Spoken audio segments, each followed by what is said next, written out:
जो भी इंडाइसेज है, रिपोर्ट्स है, उसको हम लोग कवर करेंगे, ठीक है ना। जो भी इंपॉर्टेंट रिपोर्ट्स आते हैं, जो भी इंपॉर्टेंट इंडाइसेज हैं, उसको हम लोग कवर करेंगे, ठीक है।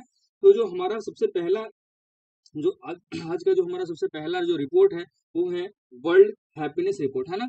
क्या है? World happiness report. तो सबसे पहले आइए इसके बारे में देखते हैं, ठीक है। अब देखिए जो रिपोर्ट्स हैं, इंडाइसेस है, ये बेसिकली क्या है, ये सारे के सारे फैक्चुअल टाइप के आपके इन्फॉर्मेशन है ना। तो ये आपके इससे रिलेटेड जो भी इन्फॉर्मेशन होगा वो आपको बस याद रखिएगा। इसमें बेसिकली पूछता क्या है, मैं पहले ही बता देता हूँ।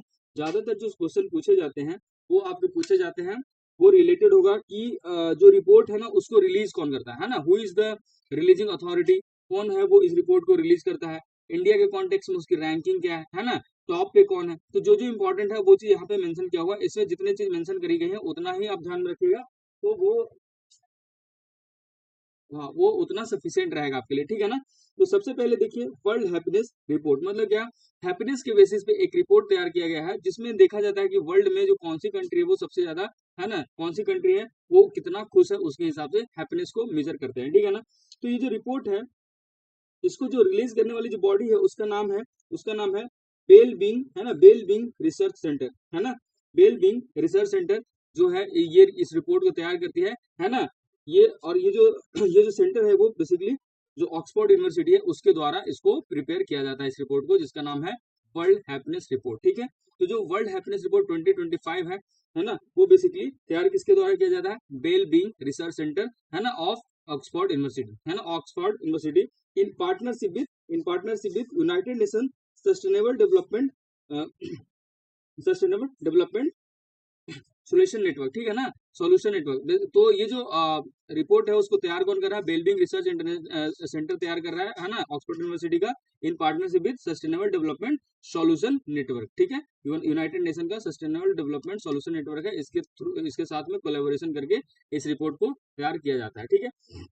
अभी अभी जो हैप्पीनेस है, हैप्पीनेस को मेजर करने के लिए कुछ ना कुछ पैरामीटर होगा, क्योंकि हम कैसे मेजर करेंगे हैप्पीनेस को, है ना। हम आपसे अगर पूछे कि बताओ आप अपने लाइफ में खुश हो, क्या आप अपने लाइफ में सेटिस्फाइड हो, तो कुछ ना कुछ मेजर होगा, उसके बेसिस पे आप कहोगे कि कोई आदमी खुश है कि नहीं है ना। सपोज कि somebody इज फाइनेंशियली,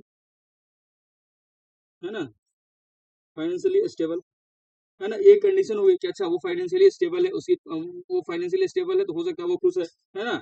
वो फिजिकली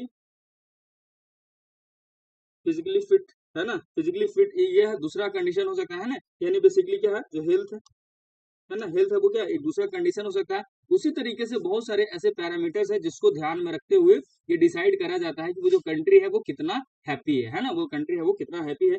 वो सारे जो पैरामीटर्स है वो यहाँ पे मेंशन है। फॉर एग्जांपल सोशल सपोर्ट, कोई कंट्री है वहां पे सोशल सपोर्ट कैसा है उस कंट्री को लेकर के, है ना। वहाँ की जीडीपी क्या है, जीडीपी इकोनॉमिक्स में हम लोगों ने डिस्कस किया है ना। जीडीपी क्या होता है, जीडीपी होता है ग्रॉस डोमेस्टिक प्रोडक्ट, है ना। तो जीडीपी पर कैपिटा वहां पे क्या है, ये चीज हो गई। हेल्थ, वहां के लोगों की हेल्थ की कंडीशन कैसी है ना, वहां के लोगों का स्वास्थ्य कैसा है, स्वास्थ्य की फैसिलिटीज कैसे है ना। हेल्थ को लेकर के जो वहां की गवर्नमेंट है वो कितना ज्यादा कंसर्न है, कितने फैसिलिटीज अवेलेबल करवाए हैं, कितने अस्पताल हैं, ये सब चीजों को के बेसिस पे मेजर किया जाता है, ठीक है। उसके अलावा लाइफ एक्सपेक्टेंसी, है ना। लाइफ एक्सपेक्टेंसी क्या होता है, लाइफ एक्सपेक्टेंसी मतलब कि कोई भी आदमी है उसको उसका उसका ऑन एन एवरेज वो कितने साल तक जी सकेगा, है ना। उस कंट्री की उस कंट्री के जो लोग हैं वो ऑन एन एवरेज कितने साल तक जिंदा रहते हैं, that is called life expectancy, ठीक है। ये चीज हो गया। एंड फ्रीडम, तो ये सब क्या है, ये सब कुछ पैरामीटर्स है ना, ये सब कुछ पैरामीटर्स है जिसके बेसिस पे इस रिपोर्ट को तैयार किया जाता है, जिसका नाम है वर्ल्ड हैप्पीनेस रिपोर्ट, है ना। तो ये चीज हो गया। और इसको रिलीज किसने किया है, wellbeing research centre of Oxford University in partnership with United Nation का सस्टेनेबल डेवलपमेंट सॉल्यूशन नेटवर्क, ठीक है। ये चीज ध्यान में रखिएगा। अब देखिए ये यहाँ पे आप देख सकते हैं, इसमें इस इमेज में आप देखिए, यहाँ पे बेसिकली का ये है जो इंडिया है ना, इंडिया की जो रैंकिंग है वो देखिए 118 आउट ऑफ 147 कंट्री, है ना। टोटल कितने कंट्री, 147 कंट्री पार्टिसिपेट किया इसमें, और जिसमें से इंडिया की रैंकिंग कितनी है, इंडिया की रैंकिंग आप देखो कितनी लास्ट में है, 118 रैंक है ना। 147 देशों में से इंडिया का रैंक कितना है, 118। ये इंपॉर्टेंट हो जाता है ना, यही इंपॉर्टेंट है, क्वेश्चन आपसे यही पूछेगा, है ना। पहला क्वेश्चन तो आपसे ये पूछ सकता है कि भाई इस रिपोर्ट को रिलीज किसने किया है, दूसरा सवाल पूछ सकता है कि इंडिया की रैंकिंग क्या है, ठीक है ना। आउट ऑफ 147 इंडिया रैंकिंग इन 118, ठीक है। ये चीज हो गया। अच्छा, कौन से कंट्री ने टॉप मारा है, सबसे ज्यादा खुश कहाँ के लोग हैं, तो सबसे ज्यादा जो खुश हैं वो हैं आपके फिनलैंड के लोग, है ना, फिनलैंड के लोग हैं वो क्या है, वर्ल्ड हैप्पीनेस रिपोर्ट में सबसे नंबर 1 पे है ना, सबसे नंबर 1 पे है। ठीक है, तो फर्स्ट हो गया फिनलैंड, सेकंड आपको हो गया डेनमार्क, थर्ड हो गया आइसलैंड, फोर्थ हो गया स्वीडन और फिफ्थ हो गया नीदरलैंड, है ना। तो ये टॉप 5 कंट्रीज हैं वर्ल्ड हैप्पीनेस रिपोर्ट में। जो टॉप 5 कंट्री है उसमें से पहला है फिनलैंड, दूसरा डेनमार्क, तीसरा आइसलैंड, चौथा स्वीडन और पांचवा है नीदरलैंड। ठीक है, तो आपको लग रहा होगा कि यार इंडिया इंडिया की हालत इतनी खराब कैसी है। देखिए ये सब जो कंट्रीज है ना, ये सब जो कंट्री आपका डेनमार्क हो गया, आइसलैंड हो गया, स्वीडन हो गया, ये सब बहुत छोटे छोटे कंट्रीज है ना। यहाँ की एक स्टेट के बराबर भी पॉपुलेशन यहाँ इन सब कंट्रीज में नहीं है। ठीक है, तो आप सोच सकते हो कि यहाँ पे रिसोर्सेज को फैसिलिटेट कराना कॉम्परेटिवली बहुत ईजी होगा रादर देन इंडिया में इतने बड़े पॉपुलेशन को सारे रिसोर्सेज अवेलेबल कराने के लिए। ठीक है, तो ये सब चीजें हैं, बहुत सारे और भी फैक्टर्स होते हैं इसके पीछे, और भी बहुत सारे रीजन होते हैं। ठीक है, तो यहाँ पे देखिए ये हमने देख लिया कि हैप्पीएस्ट कंट्री। ठीक है, यहाँ पे और जो इंडिया के जो नेबर्स हैं उनकी भी रैंकिंग दी हुई है, उसको भी थोड़ा देख लीजिए। इंडिया के नेबर्स जैसे कि पाकिस्तान, है ना, इंडिया का नेबर पाकिस्तान, तो पाकिस्तान की जो रैंकिंग है वो देखिए, पाकिस्तान की रैंकिंग कितनी है, पाकिस्तान की रैंकिंग है 109, है ना, पाकिस्तान की रैंकिंग कितनी है 109। अगर हम कंपेयर करें इंडिया और पाकिस्तान में, तो पाकिस्तान हमसे ज्यादा खुश है।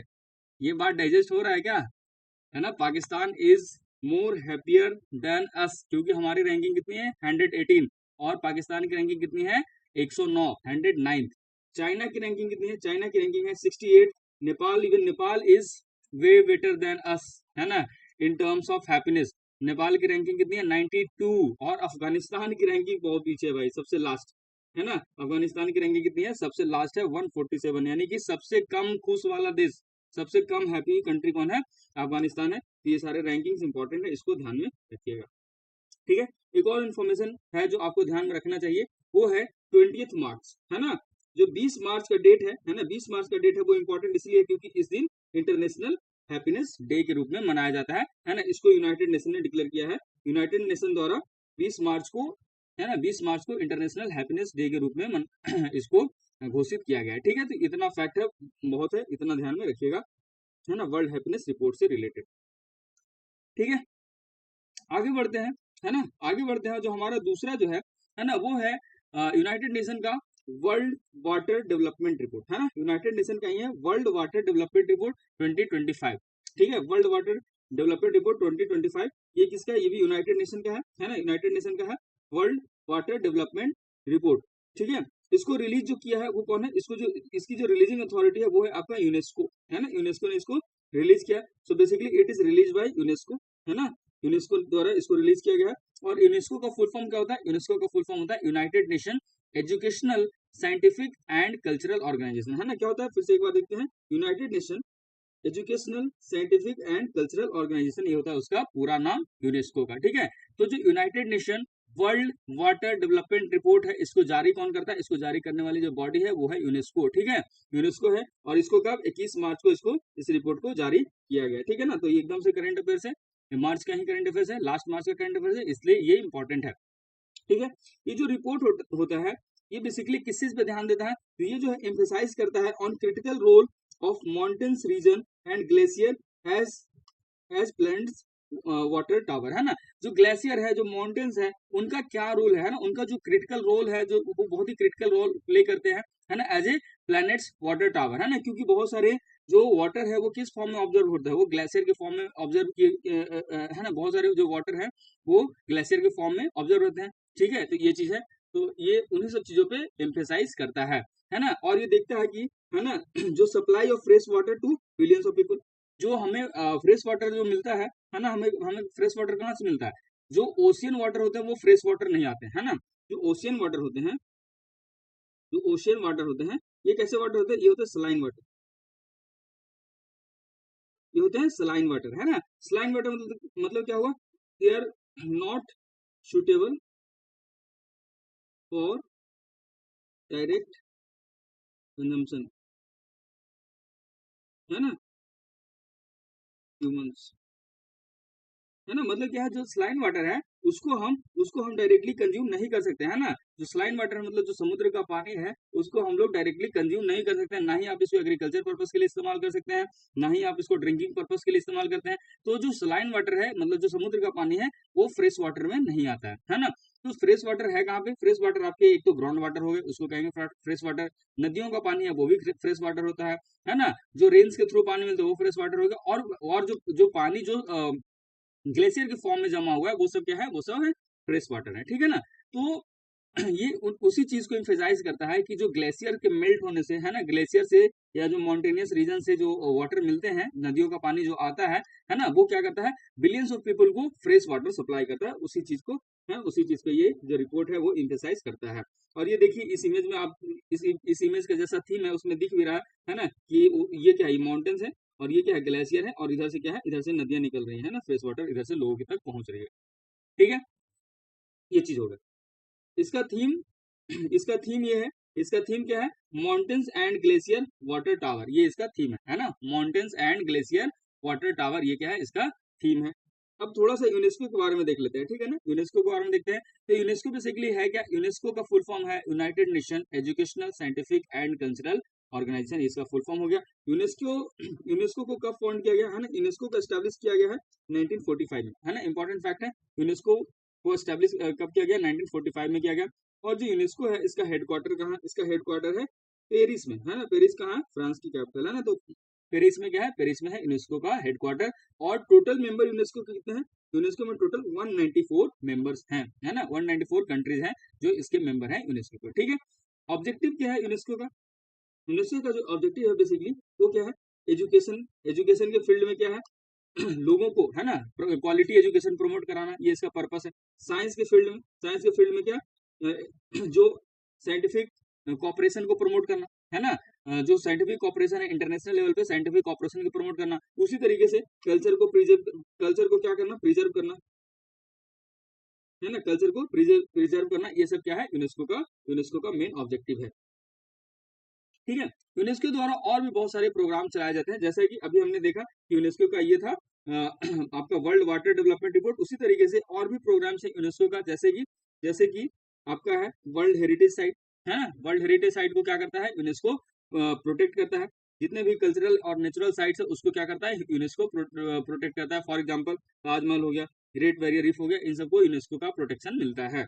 उसके अलावा मैप हो गया। मैप क्या होता है? मैप होता है man and the biosphere programme, है ना? मैप क्या होता है? Man and the biosphere programme है। और ये जो प्रोग्राम है ये भी किसका है? ये भी प्रोग्राम यूनेस्को का ही है ना? तो कभी कभी पूछता है कि जो मैप है वो किसका है, तो ये यूनेस्को का है। उसी तरीके से जो वर्ल्ड हेरिटेज साइट है ये किसका है? ये भी यूनेस्को का ही प्रोग्राम है, ठीक है ना? तो ये चीज है। मैप का जो मेन ऑब्जेक्टिव है वो क्या है? इसका मेन ऑब्जेक्टिव है टू प्रमोट सस्टेनेबल डेवलपमेंट, है ना, बेस्ड ऑन कम्युनिटी प्रैक्टिसेस, ये चीज हो गया। और यूनेस्को का मेन मोटो क्या है? मेन मोटो है building peace in the minds of men and women, है ना? ये इसका मोटो है। तो ये कुछ इंपॉर्टेंट फैक्ट था यूनेस्को से रिलेटेड। अगला जो हम लोग करने वाले हैं, है ना, अगला जो करने वाले हैं वो है आपका टेक्नोलॉजी एंड इनोवेशन रिपोर्ट, है ना? अगला जो है रिपोर्ट कौन सा है? वो है टेक्नोलॉजी एंड इनोवेशन रिपोर्ट है। तो इसमें जो इंपॉर्टेंट चीज है बस ये ध्यान रखिएगा कि इस रिपोर्ट को रिलीज कौन करता है ना? ऐसे इसमें बहुत सारे लेंदी फाइंडिंग्स थे बट वो आपके एग्जाम के लिए उतना इंपॉर्टेंट नहीं है, तो उसको ज्यादा मेमोराइज करने से कोई फायदा है नहीं, है ना? तो जो इंपॉर्टेंट हम लोग उसी को करेंगे। सो बेसिकली ये जो रिपोर्ट है वो है टेक्नोलॉजी एंड इनोवेशन रिपोर्ट। और इसको इशू कौन करता है? इस रिपोर्ट को जो इशू करता है वो है आपका यूएनसी, है ना? यूएनसी टीएडी, अंकटेड जिसको बोलते हैं, यूएनसी टीएडी है इस रिपोर्ट को बना दिया, इस रिपोर्ट को तैयार करके इशू कर दी है, ठीक है? यूएनसीटीडी का फुल फॉर्म क्या होगा? यूएन फॉर तो आपका यूनाइटेड नेशन हो गया, है ना? Trade and development, United nation trade and development, जिसको हम शॉर्ट में यूएनसीटीएडी कहते हैं। और इसका मेन पर्पस क्या है? इसका जो मुख्य लक्ष्य है, मुख्य उद्देश्य है वो है टू इंश्योर दैट एआई, है ना? AI means what? AI means artificial intelligence, है ना? So to ensure artificial intelligence become a tool for, है ना, become a tool for inclusive development rather than driver of inequality, है ना? मतलब क्या है? मतलब ये है कि इंश्योर करना है कि जो आज का दौर क्या है? आज का जो दौर है वो साइंस का दौर है। साइंस में भी स्पेसिफिकली आर्टिफिशियल इंटेलिजेंस का दौर हो गया, ठीक है ना? रोबोटिक्स का दौर हो गया। तो जो आर्टिफिशियल इंटेलिजेंस जो डेवलप हो रहा है उसको हम इस्तेमाल करें किस रूप में? उसको हम इस्तेमाल करें इक्वालिटी मेंटेन करने के लिए, है ना? डेवलपमेंट के लिए, ताकि सारे कंट्री क्या करें? डेवलप कर सके, वेलबींग प्रमोट हो सके, ठीक है ना? ये इस चीज के लिए, ना कि आर्टिफिशियल इंटेलिजेंस का इस्तेमाल हम लोग इनइक्वालिटी को क्रिएट करने के लिए करें, है ना? तो ये इसका मुख्य उद्देश्य है ना? तो इसमें बहुत सारी चीजें आती है, जैसे कि आपका टेक्नोलॉजी ट्रांसफर होगा,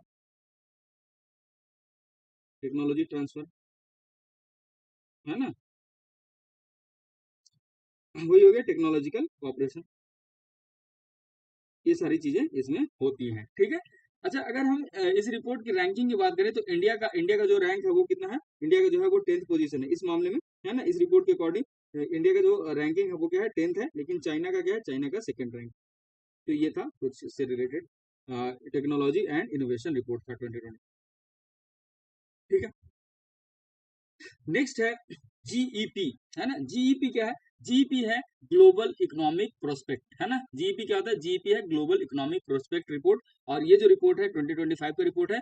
और ये जो रिपोर्ट है इसको रिलीज करने वाली जो बॉडी है वो कौन है, इसको रिलीज करती है वर्ल्ड बैंक, है ना। World bank group, world bank इसको रिलीज करती है ना। और ये क्या है, ये बाई एनुअल पब्लिकेशन है। कैसा है, बाई एनुअल पब्लिकेशन है, 2 साल में एक बार, है ना। 2 साल में एक बार इसको पब्लिश किया जाता है किसके द्वारा, वर्ल्ड बैंक के द्वारा। कौन सी report, global economic prospect report of 2025, ठीक है। इसका मेन जो पर्पस होता है वो क्या है, it examine trends and projections in the global economy, है ना। पूरे जो ग्लोबल इकोनॉमी है, वर्ल्ड की जो इकोनॉमी है ना, पूरे विश्व की जो अर्थव्यवस्था है, उसके ट्रेंड्स को मेजर करता है कि कौन सी कंट्री है, उसका जो ट्रेंड है वो कैसा है, उसकी ग्रोथ क्या है, उसकी ग्रोथ रेट क्या है, उस कंट्री की इन्फ्लेशन क्या है ना, उसके प्रोजेक्शन को ये प्रिडिक्ट करता है। ये इसका मेन उद्देश्य है, ठीक है ना। और इसका कुछ हाईलाइट देखिए, तो अकॉर्डिंग टू जीईपी, है ना, जो ग्लोबल इकोनॉमी है ना, that projected to expand by 2.7% in both 25 and 26, है ना। इसके हिसाब से जो पूरा का पूरा विश्व की इकोनॉमी है ना, जो ग्लोबल इकोनॉमी है वो किस ग्रोथ रेट से बढ़ेगा, ये 2.7, है ना, 2.7 के रेट से 25 और 26 में इसका ये है वो बढ़ेगा, ठीक है, ये चीज है। लेकिन इसमें याद रखने वाली चीज क्या है कि इसको पब्लिश कौन करती है, बस इसको ध्यान में रखिएगा, मोर देन सफिशिएंट होगा, ठीक है। इंडिया के हिसाब से अगर इंडिया स्पेसिफिक इसका कुछ रिपोर्ट था तो उसमें देखिए, सो इंडिया का जो प्रोजेक्टेड है ना, India projected to remain the fastest growing large economy, है ना, फॉर फाइनेंशियल ईयर 26 एंड 27, है ना। सो इंडिया है वो अकॉर्डिंग टू जीईपी, जो इंडिया है वो 26 और 27 में भी वर्ल्ड का सबसे फास्टेस्ट ग्रोइंग इकोनॉमी रहेगा, है ना, with a growth rate of 6.7%, ठीक है। ये चीज ध्यान में रखेगा, बस इतना। अगला है, अगला बड़ा इंपॉर्टेंट है, इसको थोड़ा सा समझिएगा। अगला जो है वो है करप्शन परसेप्शन इंडेक्स, है ना, बहुत बार पूछा गया है, तो इसको देख लीजिए, करप्शन परसेप्शन इंडेक्स है। और इसको जो पब्लिश करती है ना, इसका नाम पूछा जाता है। जो करप्शन परसेप्शन इंडेक्स है, इसको पब्लिश करने वाली जो बॉडी है वो है आपका ट्रांसपेरेंसी इंटरनेशनल, है ना। इसका नाम क्या है, इसका नाम है ट्रांसपेरेंसी इंटरनेशनल, जो क्या करती है, करप्शन परसेप्शन इंडेक्स को पब्लिश करती है ना, जो कि करप्शन परसेप्शन इंडेक्स को पब्लिश करती है, जिसका नाम है ट्रांसपेरेंसी इंटरनेशनल, ठीक है। तो ये चीज हो गया। ये देखिए, ये आपका ट्रांसपेरेंसी इंटरनेशनल है, ये क्या करती है, करप्शन परसेप्शन इंडेक्स को पब्लिश करती है, ठीक है। अब देखो, इसमें रैंकिंग, है ना, रैंकिंग इंपॉर्टेंट हो जाती है। तो करप्शन परसेप्शन इंडेक्स में जैसे कि नाम से आपको समझ में आ रहा होगा, करप्शन, है ना। तो ये बेसिकली करप्शन को मेजर करती है कि कौन सी कंट्री में कितना करप्शन है, कौन सी कंट्री है वो कितना ज्यादा करप्ट है, या कौन सी कंट्री है वो कितना कम करप्ट है ना। तो ये क्या करता है ना, सारे कंट्री को अलग अलग पैरामीटर पे जज करके एक स्केल पे उसको, है ना, एक स्केल पे उसको डिमार्केट करता है। और जो स्केल होता है वो जीरो से लेकर के, है ना, जो स्केल है 0 से लेकर के 100 पे उसको स्कोर दिया जाता है ना, 0 से लेकर के 100 पे उसको स्कोर दिया जाता है। जिस जिस कंट्री को 0 स्कोर मिलेगा, मतलब क्या है, वो हाईली करप्ट कंट्री है ना। जिस कंट्री को 0 स्कोर मिलेगा, इसका मतलब क्या होगा कि वो जो कंट्री है वो क्या है, वो जो कंट्री है वो बिल्कुल हाईली करप्ट कंट्री हो जाएगा, ठीक है। और जिसका 100 जो स्कोर है ना, वो मतलब क्या होगा, वो जो कंट्री है बहुत क्लीन है, मतलब क्या है, करप्शन फ्री है ना, वो क्या हो जाएगा, करप्शन फ्री। यानी कि 0 से 100 की ओर बढ़ेंगे तो करप्शन कमते जाएगा, ठीक है ना, कमते जाएगा, ये चीज हो गया। सो इंडिया की रैंकिंग अगर हम देखते हैं, तो इंडिया की ranking according to corruption perception index, India की जो रैंकिंग कितनी है, 96, है ना। करप्शन परसेप्शन इंडेक्स ऑफ 2024, है ना, India's ranking is 96 out of 180 country, है ना। सो 180 countries there participating in this index, और उसमें से इंडिया की रैंकिंग कितनी है, 96 है, ठीक है। और इंडिया का स्कोर कितना है, इंडिया का स्कोर है 38, इंडिया का स्कोर कितना है, 38 ऑफ 100, है ना, 38 आउट ऑफ 100 आया है इंडिया का स्कोर, और रैंक कितनी है, 96। तो इसको ध्यान में रखिएगा, रैंक है वो ध्यान में रखिएगा। और मैंने आपको बताया कि स्केलिंग है 0 से लेकर के 100 के बीच में, ठीक है। अब देखो, इसमें कुछ कंट्रीज होंगे जो जो सबसे कम होंगे, है ना, जहाँ पे करप्शन सबसे कम होगा। तो इसमें जो सबसे कम करप्ट कंट्री है उसमें आपका सबसे पहला नाम है आपका डेनमार्क का, है ना, कौन सा, डेनमार्क। उसके बाद कौन हो गया, उसके बाद आपका हो गया फिनलैंड, और उसके बाद हो गया सिंगापुर, है ना। So these are the countries which are least corrupt, है ना, these are the countries which are least corrupt, ठीक है। और यही सब कंट्री कैसे थे, यही सब जो कंट्री थे वो सबसे हैप्पीनेस इंडेक्स में भी इनकी रैंकिंग अच्छी थी, है ना। तो करप्शन कम है तो ऑब्वियसली लोग खुश ज्यादा रहेंगे, है ना। जहाँ पे करप्शन रहता है तो वहां पे लोग खुश भी कम रहेंगे, ये चीज है। और नीचे जो है ये है आपका मोस्ट करप्ट कंट्री का लिस्ट, है ना, जहाँ पे सबसे ज्यादा करप्शन है। उसमें से सबसे सबसे नंबर 1 पे आपका साउथ सुडान, देखिए साउथ सुडान हो गया, सोमालिया हो गया, और वेनेजुएला हो गया। ये सब जो कंट्री है यहाँ पे करप्शन रेट बहुत ज्यादा हाई है ना। तो ये चीज थोड़ा ध्यान में रखिएगा। ये था आपका करप्शन परसेप्शन इंडेक्स जिसको रिलीज कौन करती है, ट्रांसपेरेंसी इंटरनेशनल, ठीक है।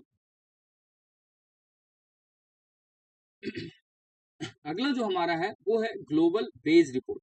अगला क्या है, अगला है ग्लोबल बेज रिपोर्ट। और इस बेज रिपोर्ट को, है ना, जैसे कि देखो इसको हम लोग इस टाइप के अगर कुछ भी रहे तो अगर याद भी नहीं आ रहा तो हम लोग थोड़ा सा इसमें गेस कर सकते हैं। जैसे कि बेज से रिलेटेड है, तो बेज है तो किसका किसका डिपार्टमेंट होगा, ये बेसिकली जो बेज है इट मीन की लेबर से रिलेटेड है। तो ये जो रिपोर्ट है इसको रिलीज करने वाली जो बॉडी है वो कौन है, ILO, है ना। तो जो ग्लोबल बेज रिपोर्ट है इसको रिलीज कौन करते हैं, ILO, जिसका फुल फॉर्म होता है इंटरनेशनल लेबर ऑर्गेनाइजेशन, है ना। तो जो ILO है वो इस रिपोर्ट को रिलीज करती है। और इसका मेन पर्पस क्या होता है, इसका कुछ हाईलाइट देखिए। सो बेसिकली ये वेज इनइक्वालिटी, इसके हिसाब से, हाँ, इस रिपोर्ट में क्या फाइंडिंग हुई, इस रिपोर्ट में जो फाइंडिंग हुई इसमें ये पता चला कि जो बेज इनइक्वालिटी पहले जो कि बहुत ज्यादा हुआ करता था, बेज इनइक्वालिटी, है ना, wage inequality between between men and women, है ना, मेन एंड वुमेन क्या होता था, बहुत ज्यादा होता था, है ना। तो उस टाइप के जितने भी इनइक्वालिटीज थे, ओवरऑल इनइक्वालिटी जो था उसमें क्या हुआ, उसमें उसमें घटत हुई, है ना। उसमें उसमें देखा गया कि वो जो इनइक्वालिटी था वो डिक्रीज हुई है ना, on at an average rate of 11.1% per annum, है ना, सिंस 2000। तो 2000 से अगर आज के बीच में हम कंपेयर करते हैं, है ना, 2000 से अगर हम 2024 25 को कंपेयर करते हैं तो जो वेज इनइक्वालिटी था, है ना, जो वेज इनइक्वालिटी है वो क्या हुआ, रिड्यूस हुआ है बाई 11.1%। तो ये वाला फैक्ट है वो ध्यान में रखिएगा, ठीक है। तो इसमें और इसमें ज्यादा कुछ था नहीं, तो बस आप इसमें याद रखने वाली चीज ये है कि जो कौन सी बॉडी है ना, जो इसको रिलीज करती है इस रिपोर्ट को, ये इंपॉर्टेंट है, इसको ध्यान से देखिएगा। ये है वर्ल्ड प्रेस फ्रीडम इंडेक्स, है ना, वर्ल्ड प्रेस फ्रीडम इंडेक्स 2024 है, ठीक है।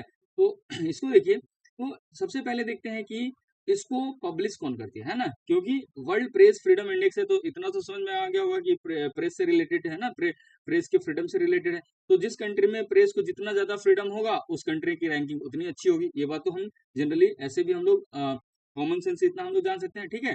लेकिन इंपॉर्टेंट इसमें ये है कि इसको याद रखना है कि ये जो रिपोर्ट है ना, ये जो इंडेक्स है इसको प्रिपेयर कौन करती है, तो इसको जो पब्लिश करने वाली जो बॉडी है उसका नाम है रिपोर्टर्स विदाउट बॉर्डर्स।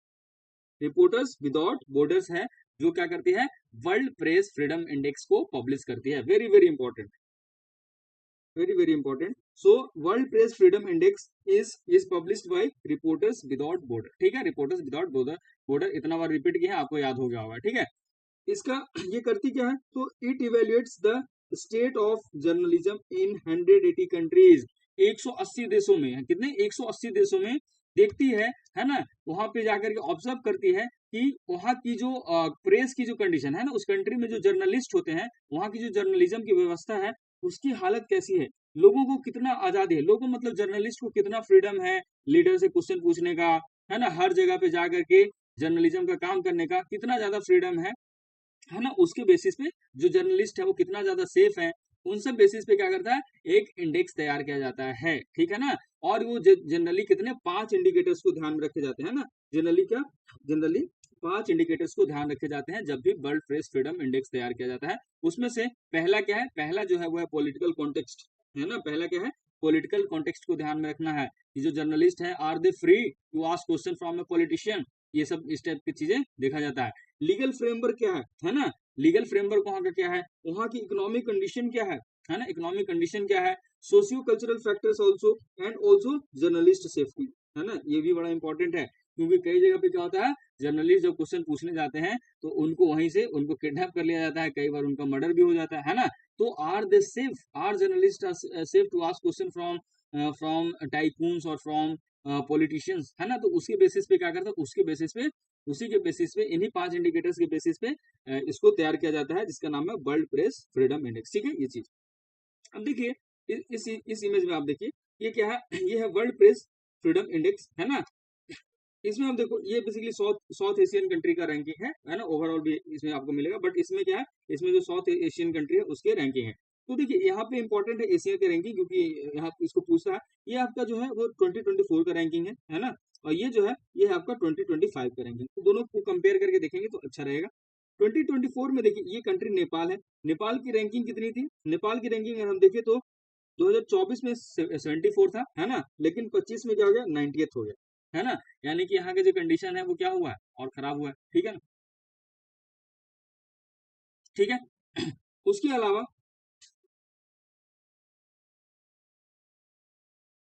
अच्छा एक चीज और यहाँ पे देख लीजिए, स्कोर रेंजिंग फ्रॉम 0 to 100, है ना। इसको इसमें क्या होता है, इसमें जो है स्कोर दिया जाता है 0 से लेकर के 100 के बीच में, क्या करता है, स्कोरिंग किया जाता है। ठीक है, and with 100 being the best score. ठीक है, 100 जिस कंट्री के पास 100 स्कोर आ गया, है ना, 100 स्कोर मतलब क्या, 100 मतलब हो गया बेस्ट। और जिस कंट्री का स्कोर 0, ये क्या हो गया, वर्स्ट हो गया, है ना, वर्स्ट हो गया। ठीक है, तो उसके हिसाब से देखिएगा। फिर आपका अगर रैंकिंग रैंकिंग देखे तो मालदीव का रैंकिंग कितना, 106, है ना। और ये जो आपका 2025 में कितना, 104 हो गया। श्रीलंका की रैंकिंग 150 था 24 में, अभी क्या 139 हो गया। बांग्लादेश की रैंकिंग देखिए 165 था और 2025 में 149 हो गया। और सबसे इंपॉर्टेंट इंडिया की रैंकिंग देखिए, है ना, इंडिया की रैंकिंग देखिए। इंडिया की रैंकिंग कितना था 2024 में, 159 था। लेकिन अभी कितना हो गया, अभी हो गया 151, है ना। उसी तरीके से ये भूटान का है, पाकिस्तान का है और अफगानिस्तान का ये रैंकिंग। ठीक है, इसके अलावा इसमें अब देखिए, इसमें आपको सारे सारे कंट्री का याद नहीं रखना, आप अपने कंट्री का, इंडिया का ध्यान में रखिएगा। ठीक है, इंडिया की रैंकिंग ध्यान में रखिएगा कि 2024 में कितना था, 159, और अभी 2025 में कितना है, 151, है ना। इतना ध्यान में रखने की जरूरत है। अब देखते हैं कि टॉप 3 कंट्रीज। ठीक है ना, अभी तो हमने देख लिया कि इंडिया का और अदर एशियन कंट्रीज का देखा, लेकिन अभी देखते हैं कि टॉप में कौन है ना, टॉप कंट्री कौन है। तो हम पहले देखते हैं टॉप 3 कंट्रीज। जब हम टॉप 3 कंट्री की बात करते हैं तो पहले नंबर पे आपका कौन है, नॉर्वे। पहले नंबर पे कौन सा है, नॉर्वे है, फर्स्ट पोजीशन पे, है ना, टॉप किया है। दूसरे नंबर पे है एस्टोनिया, है ना, एस्टोनिया है दूसरे नंबर पे, और तीसरा है नीदरलैंड। तीसरे नंबर पे कौन है, नीदरलैंड है। उसी तरीके से टॉप 3 बॉटम कंट्री देखते हैं ना, बॉटम टॉप बॉटम 3 कंट्रीज में कौन है। तो बॉटम बॉटम 3 कंट्रीज में आपका है, ये है आपका एरिट्रिया, है ना। इसका इसका रैंकिंग कितना, 180, है ना। उसके बाद नॉर्थ कोरिया है 179। और चाइना की रैंकिंग देख लीजिए भाई साहब, चाइना की रैंकिंग कितनी है, 178। है ना। तो जब हम रिपब्लिक की बात करते हैं, जब हम डेमोक्रेसी की बात करते हैं, जब हम फ्रीडम की बात करते हैं, तो चाइना का रैंकिंग आप देख सकते हैं कितना ही ज्यादा नीचे, सबसे ज्यादा नीचे, है ना। हालांकि हमारा भी रैंकिंग कुछ खास अच्छा नहीं है, 151 है। ठीक है, ये चीज। लेकिन ये सब कंट्री में देखिए, नॉर्वे, एस्टोनिया, है ना, नीदरलैंड, इन सब कंट्री में देखिए एकदम टॉप में है, 1 2 3 रैंक्स पे। ठीक है, तो ये था world press freedom index. I hope आपको ये समझ में आया होगा। अगला जो हमारा है वो है ग्लोबल हंगर इंडेक्स, है ना। अगला क्या है, global hunger index. Hunger index, hunger मतलब क्या होता है, भूख, है ना।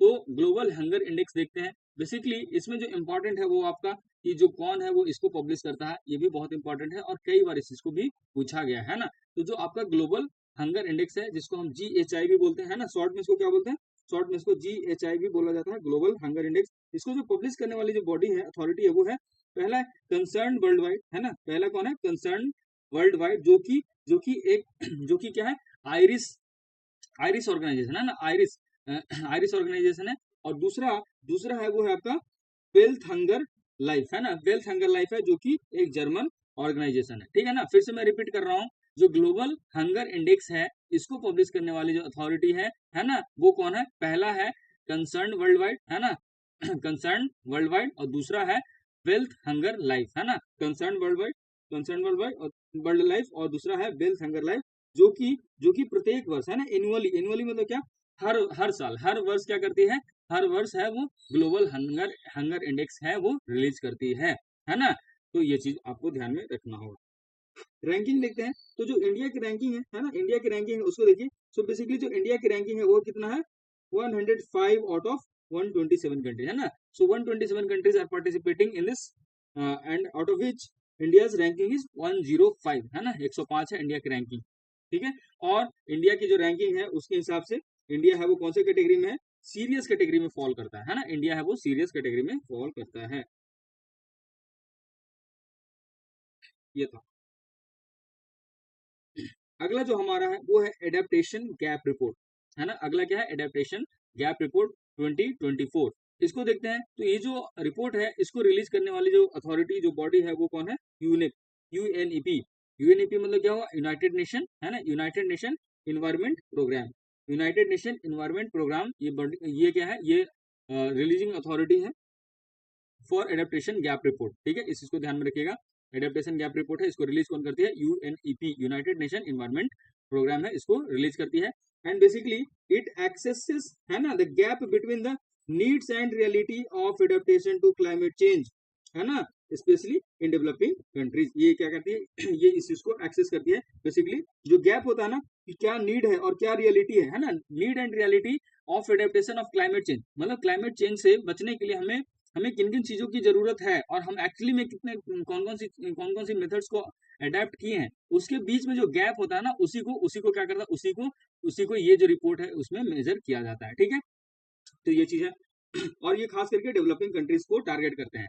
इसका जो टाइटल है वो बेसिकली क्या है, come hell and high water, come hell and high water, ये इसका टाइटल है ना। यहाँ पे आप देख सकते हो ये जो यूएन है, यूएन का है, यूएनईपी का ये है रिपोर्ट, एडेप्टेशन गैप रिपोर्ट, और जिसका टाइटल क्या है, come hell and high water, ये चीज है। इंडिया इंडिया के कॉन्टेक्स्ट में अगर देखें तो इसमें देखिए, so India has been provocative in climate adaptation with spending for 5.6% of GDP in 21-22, है ना। तो ये एक रिपोर्ट था जिसमें ये बताया गया है कि 21-22 में, है ना, 21-22 में इंडिया ने अपने जीडीपी का, है ना, कितना 5.6% है वो स्पेंड किया किस पे, ये क्लाइमेट एडेप्टेशन पे, है ना। क्लाइमेट एडेप्टेशन मतलब क्या, वैसी चीजों को करने में जिससे हम लोग क्लाइमेट चेंज की जो चीजें हैं उसको हम लोग कम कर सके, उसको हम लोग रोक सके, तो ये चीज, ठीक है। नेक्स्ट है ग्लोबल जेंडर गैप रिपोर्ट। अगला क्या है, अगला है आपका ग्लोबल जेंडर गैप रिपोर्ट 2024। तो इसको जो पब्लिश करने वाली, है ना, जो बॉडी है वो है आपका WEF। WEF क्या होता है, WEF है आपका वर्ल्ड इकोनॉमिक फोरम, है ना। तो वर्ल्ड इकोनॉमिक फोरम है वो क्या करती है, रिलीज करती है ग्लोबल जेंडर गैप रिपोर्ट, है ना, ग्लोबल जेंडर गैप रिपोर्ट है, इसको रिलीज कौन करता है, इसको रिलीज करता है वर्ल्ड इकोनॉमिक फोरम, है ना, वर्ल्ड इकोनॉमिक फोरम, है ना, ये चीज है। इसका टाइटल देखें तो विमेन हायर्ड इनटू लीडरशिप, ये इसका क्या है, इसका टाइटल है। इंडिया की रैंकिंग अगर देखें ग्लोबल जेंडर गैप रिपोर्ट में, तो इंडिया की जो रैंकिंग है वो है 129। इंडिया की रैंकिंग कितनी है, 129 आउट ऑफ 146 इकोनॉमीज, है ना। 146 कंट्रीज में से, इकोनॉमी मतलब क्या, 146 कंट्रीज में से इंडिया की जो रैंकिंग है कितनी है, 129 है ग्लोबल जेंडर गैप रिपोर्ट में, ठीक है। एंड इसी रिपोर्ट में था कि जो लिटरेसी गैप है between men and women remains substantial at 17.2%, है ना। तो आज के डेट में भी जो लिटरेसी गैप है बिटवीन मेन एंड वीमेन वो कितना है, काफी काफी मेजर चंक है, वो की 17.2%, है ना, आज भी है,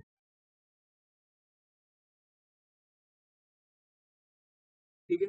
और आज अगर 20, ये देखिए इस ग्राफ में आप देख सकते हैं, है ना, ये जो गैप था, है ना, जो ग्लोबल जेंडर गैप था, तो ये 2016 में देखिए कितना था, 33.5%, है ना, 33.5% गैप था। 17 में कितना हुआ, 33.7%। 18 में ये गैप और बढ़ते जा रहा है ना, बढ़ते जा रहा है, 35 में भी और बढ़ गया, 37 में देखिए ये जो गैप है और ज्यादा, 2021 में जो गैप था, है ना, 2021 में जो गैप था वो कितना 37.1% हो गया, है ना, बढ़ गया है। कोविड टाइम में और ज्यादा बढ़ गया था जेंडर गैप, जो है जो जेंडर गैप है वो और ज्यादा बढ़ गया था, ग्लोबल जेंडर गैप, ठीक है।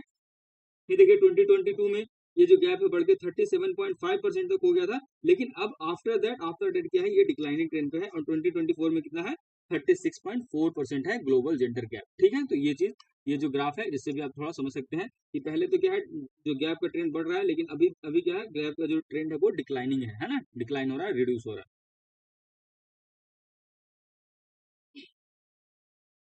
नेक्स्ट है वर्ल्ड इन्वेस्टमेंट रिपोर्ट, है ना, अगला क्या है, वर्ल्ड इन्वेस्टमेंट रिपोर्ट 2024। ये जो रिपोर्ट है इसको रिलीज करने वाली जो बॉडी है वो है यूएनसीटीएडी, है ना, यूएनसीटीएडी ने इस रिपोर्ट को रिलीज किया है, वर्ल्ड इन्वेस्टमेंट रिपोर्ट 2024। और यूएनसीटीएडी का फुल फॉर्म मैंने अभी बताया, United nation conference on trade and development, ये इसका फुल फॉर्म है, जो कि रिलीज करती है वर्ल्ड इन्वेस्टमेंट रिपोर्ट, है ना, और इसने रिलीज किया वर्ल्ड इन्वेस्टमेंट रिपोर्ट 2024, ठीक है, इस चीज को आप यहाँ पे भी देख सकते हैं।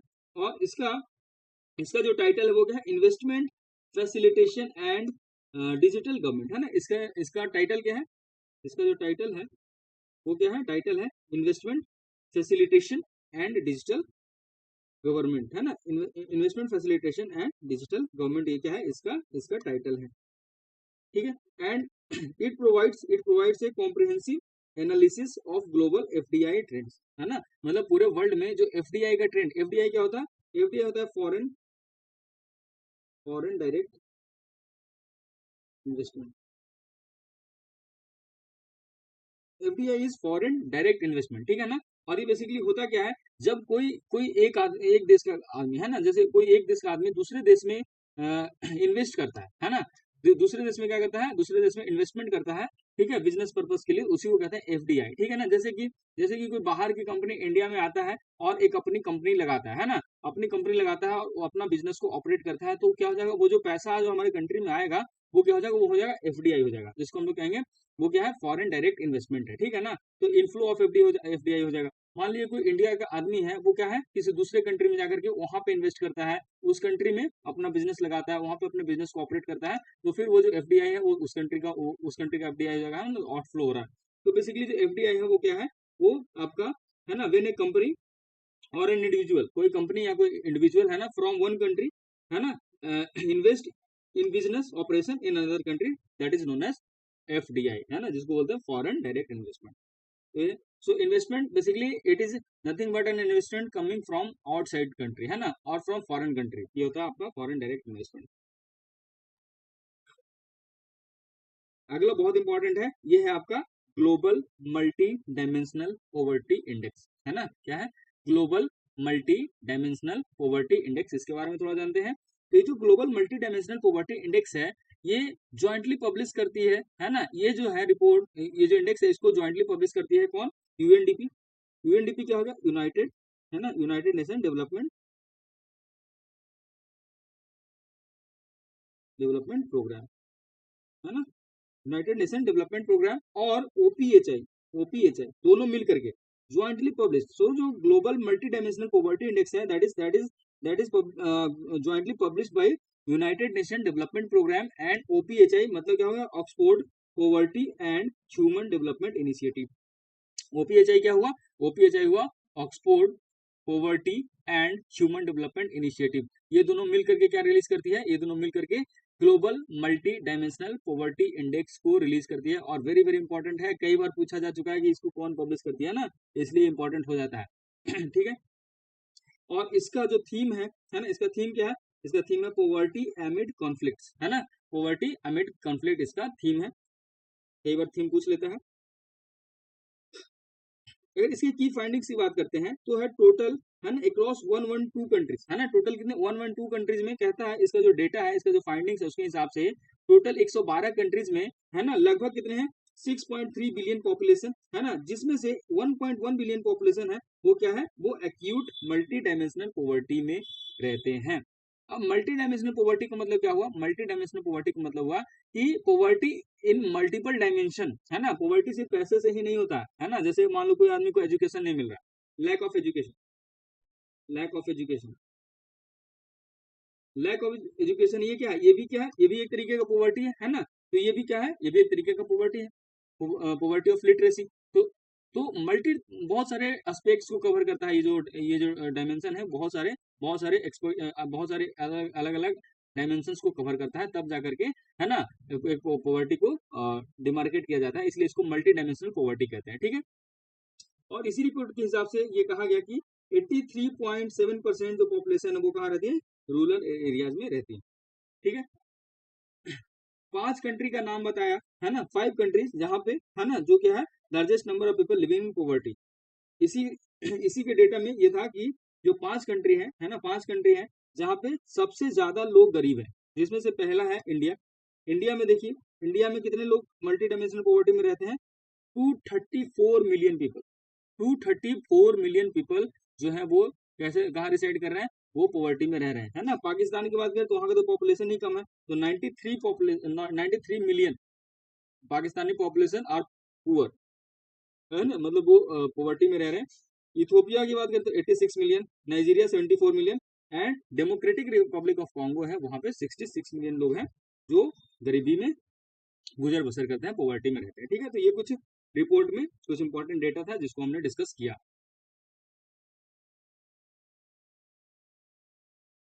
अगला जो है वो है सीप्री, है ना, सीप्री एनुअल रिपोर्ट, ये भी इंपॉर्टेंट है। सीप्री एनुअल रिपोर्ट 2024 है, ये भी इंपॉर्टेंट है, इसको थोड़ा देख लीजिए। ठीक है, सीप्री का फुल फॉर्म होता है, सीप्री का फुल फॉर्म होता है Stockholm International Peace Research Initiative, है ना। ये क्या है, सीप्री का फुल फॉर्म है Stockholm International Peace Research Initiative, इसका फुल फॉर्म है ना। तो इसके द्वारा एक एनुअल रिपोर्ट पब्लिश की जाती है, और ये बेसिकली क्या है, ये है ना, जो आर्म्स पे, आर्म्स मतलब क्या, जो भी आपके वेपन्स वगैरह होते हैं, है ना, जो आपका न्यूक्लियर वेपन्स वगैरह, उन सब पे क्या करता है, ये रिपोर्ट जारी करता है, ठीक है ना। तो सिप्री का ये है, तो सिप्री के रिपोर्ट के हिसाब से 2024 का जो रिपोर्ट है, उसके हिसाब से ये कुछ की फाइंडिंग्स है। और ये जो सिप्री एनुअल रिपोर्ट है, ये that is publish by Oxford university press, है ना। इसको पब्लिश करने वाली बॉडी है वो कौन है, वो है आपका ऑक्सफोर्ड यूनिवर्सिटी प्रेस, जो कि सिप्री एनुअल रिपोर्ट पब्लिश करती है ना। प्रत्येक वर्ष ये रिपोर्ट पब्लिश करती है, जिसमें ये सब बताया जाता है कि कौन सी कंट्री है वो आर्म्स पे, वेपन्स पे कितना ज्यादा एक्सपेंड कर रही है ना। तो जैसे यूएस है, वो सबसे हाईएस्ट एक्सपेंडिचर है आर्मी पे, है ना, यूएस का। तो उस तरीके से बहुत सारा ये रिपोर्ट में बहुत सारे डेटा मेंशन करती है। इसकी जो की फाइंडिंग है उसके हिसाब से इसका ये मानना है कि 2024 में 9 स्टेट्स, है ना, 9, यहाँ पे स्टेट्स का सेंस क्या है, कंट्री, है ना, जो 9 देश हैं, जिसमें से पहला है यूएस, रसिया, यूनाइटेड किंगडम, है ना, मतलब England, France, China, India, Pakistan, north Korea and Israel. ये सारे के सारे कंट्री कैसे हैं, सारे के सारे कंट्री न्यूक्लियर स्टेट्स हैं, है ना, न्यूक्लियर कंट्री हो गया, जहाँ पे न्यूक्लियर वेपन्स है। कहता है कि इन सारे कंट्रीज में जो 9 कंट्री है उसमें से सबको अगर मिला दें तो टोटल कितना, 12,121, है ना, 12,121 न्यूक्लियर वेपन है ना। कितने, 12,121 न्यूक्लियर वेपन है। तो आप सोचिए कि अगर कभी कॉन्फ्लिक्ट हुआ या कभी वर्ल्ड war 3 टाइप का सिचुएशन हुआ और उसमें अगर न्यूक्लियर अटैक हो गया, तो पूरा का पूरा पृथ्वी तहस नहस हो जाएगा, है ना। 12,121 न्यूक्लियर वेपन है, तो आप सोच सकते हो, इमेजिन कर सकते हो कि कितना ज्यादा डिजास्टरस हो जाएगा ये, अगर इस तरीके का अगर न्यूक्लियर अटैक कभी हुआ तो, ठीक है ना। तो ये उस डेटा में था। थोड़ा सा सिप्री के बारे में बेसिक फैक्ट जान लेते हैं। तो सिप्री के बारे में देखते हैं। तो सिप्री का फुल फॉर्म तो हमने देख लिया कि इसका फुल फॉर्म क्या होता है, स्टॉकहोम इंटरनेशनल, है ना, Stockholm International Peace Research Initiative Institute, ये इसका फुल फॉर्म है ना। और ये बेसिकली क्या है, एक इंडिपेंडेंट इंटरनेशनल इंस्टीट्यूट है, क्या है, एक इंडिपेंडेंट इंटरनेशनल इंस्टीट्यूट है ना, that is dedicated to research into conflict, है ना, कॉन्फ्लिक्ट, आर्मामेंट्स, है ना, आर्म कंट्रोल, इन सब चीजों में इसका देख रेख करने का काम है ना। तो सिप्री समझ में आ जाना चाहिए कि आर्म से रिलेटेड है ना, वेपन से रिलेटेड है, कॉन्फ्लिक्ट से रिलेटेड है ये चीज। इसका जो हेडक्वार्टर है वो कहाँ है, it is based in Stockholm. कहाँ पे, स्टॉकहोम है, इसलिए इसका नाम में ही एस फॉर स्टॉकहोम, है ना, एस फॉर स्टॉकहोम है। तो it is based in Stockholm and it was established, है ना, इट वाज एस्टैब्लिश्ड इन 1996, है ना, 1996 में ये एस्टैब्लिश किया गया था। ठीक है, तो ये कुछ इंपॉर्टेंट रिपोर्ट्स एंड इंडिसेस है जिसको हमने डिस्कस किया। तो इसमें तो आज हम लोग इतना ही रहने देते हैं, ठीक है। लेकिन अभी हम लोग थोड़ा सा इसको करेंगे, आज का जो हमारा मिसलेनियस सेक्शन है उसको करेंगे। अभी तक जो हम लोग डिस्कस किए उसमें से अगर आपको कुछ पूछना है तो आप पूछ सकते हैं, या फिर हम लोग इसको कंटिन्यू करें। Okay please. कांकिम,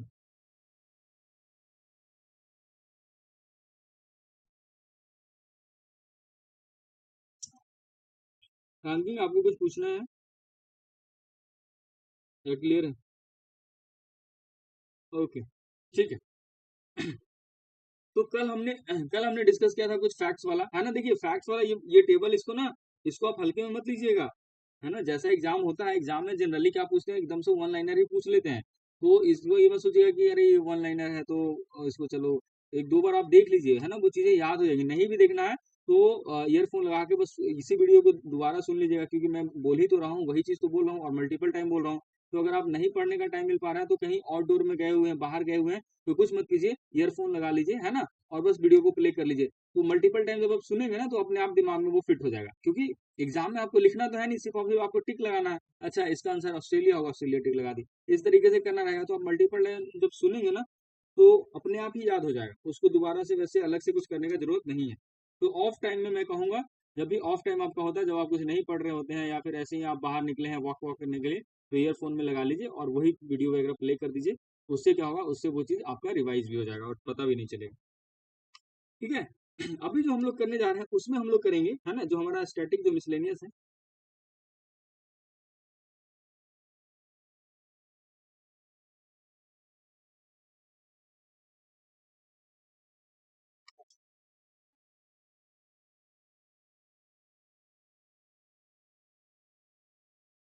actual current affairs, इसमें हम लोग अभी अभी क्या करने वाले हैं, अभी जो हम करेंगे वो हमारा है, सबसे पहला वो है साइक्लोन्स इन इंडिया। देखिए, कई बार आप एग्जाम में देखे होंगे, जो साइक्लोन आता है ना उसका नाम पूछ देता है ना।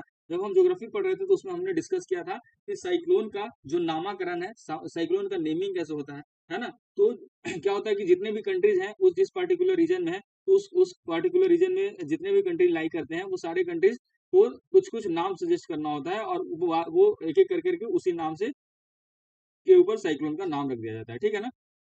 तो हम लोग अभी देखेंगे कि जो भी इंडिया में जो साइक्लोन आए हैं, है ना, इंडिया में जो साइक्लोन आए हैं उसका क्या नाम रहा और उसका नाम है वो किसने किया है ना, उसका जो नामकरण है वो किसने किया है। तो उसको देखिए, सबसे पहला जो साइक्लोन है वो है हामुन, है ना, हामुन, HAMOO, है ना, हामुन।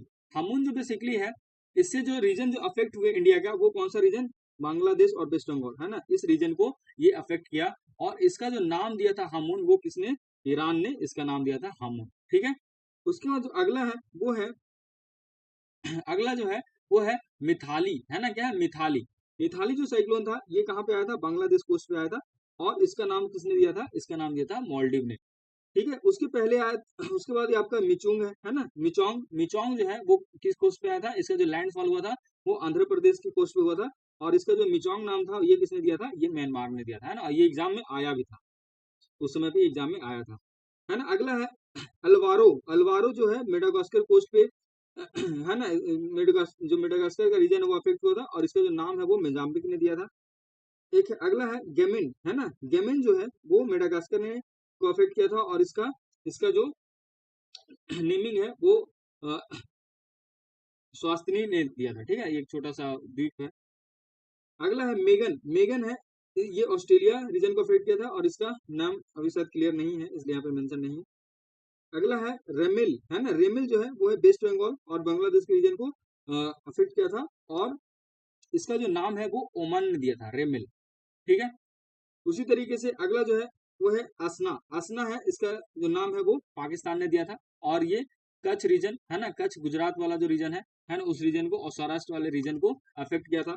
उसी के बाद हेलेन है ना, USA. Name is not clear, जिसका नाम क्लियर नहीं है उसको रहने दीजिए, वो उतना इंपॉर्टेंट भी नहीं है। उसका देखिए दाना। दाना जो है वो उड़ीसा और वेस्ट बंगाल में है, और इसका जो नाम है वो कतर ने दिया था। ठीक है। और अगला जो इंपॉर्टेंट है वो है फिंगल, जो कि तमिलनाडु कोस्ट को अफेक्ट किया था, और इसका नाम है वो दिया था सऊदी अरबिया ने। तो ठीक है, ये कुछ साइक्लोन्स के नेम थे।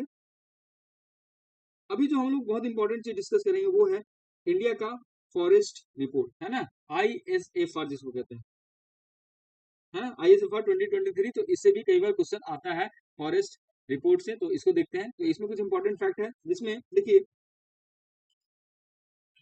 ठीक है, ऑन दिसंबर 21 दिसंबर 2024, है ना, डेट क्या है, 21 दिसंबर 2024 को जो हमारे union environment forest minister, forest and climate change minister जो है भूपेंद्र यादव, है ना, इन्होंने क्या किया, इन्होंने जो है वो रिलीज किया है 18th India's state of forest report 23, है ना। तो ये जो रिपोर्ट है ये कौन से नंबर का है, 18th रिपोर्ट है ना, ये क्या है, ये है 18th इंडियाज, है ना, 18th India state of forest report है, जो कि 2023 का है, जो कि रिलीज किया गया 2024 में, किनके द्वारा, जो minister of environment forest and climate change है भूपेंद्र यादव, इनके द्वारा इस रिपोर्ट को रिलीज किया गया। ठीक है ना,